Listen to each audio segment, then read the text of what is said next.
Hello guys, आज बघूया आपण कच्च्या पपईविषयी आवश्यक माहिती। पपई ही आपल्या शरीरासाठी फार गुणकारी आहे। शरीरातील वाढतं युरिक ॲसिडचं प्रमाण कमी करण्यासाठी कच्ची पपई खाणे हे शरीरासाठी रामबाण उपाय ठरते। कारण वेगवेगळ्या प्रकारच्या औषधी खाण्यापेक्षा अगर कच्ची पपई खाल्ली तर याचा आपल्या शरीरावर कोणत्याही प्रकारचा साइड इफेक्ट पडत नाही। शरीरामध्ये एक्सेस अमाउंटमध्ये किंवा जास्तीत जास्त प्रमाणामध्ये अल्कोहोल, सी फूड तसेच प्रोसेस्ड फूड अधिक प्रमाणात घेतल्याने युरिक ॲसिडचं प्रमाण शरीरात वाढतो।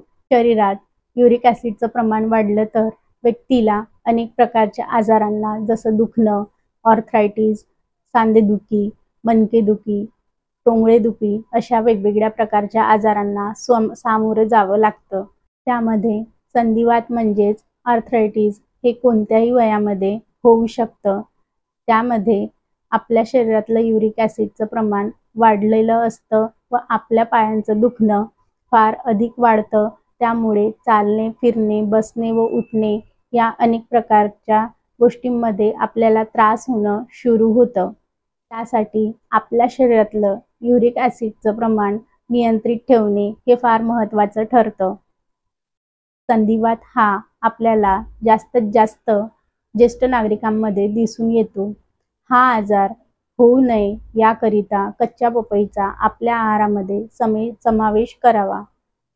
कच्च्या पपईमध्ये आपल्या शरीराला आवश्यक असणारे अँटीऑक्सिडंट, खनिज, जीवनसत्व हे अधिक प्रमाणामध्ये असतात।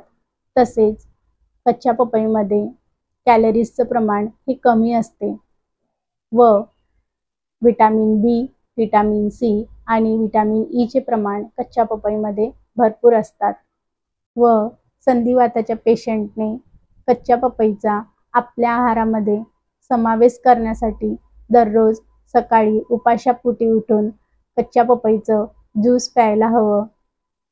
हे ज्यूस मध किंवा लिंबू पिळून घेतलं तर आपल्या शरीराला अधिक पोषक तत्व मिळायला मदत होते। तसेच कच्च्या पपईचा आहारामध्ये आपण भाजीच्या रूपात सुद्धा वापर करू शकतो। त्यासाठी वापरायची कच्ची पपई, थोडी मेथी व हिंग तडका द्यायचा। सोबतच त्यामध्ये थोडी हळद व मीठ घालून भाजी शिजवायची व ते आहारामध्ये घ्यायची।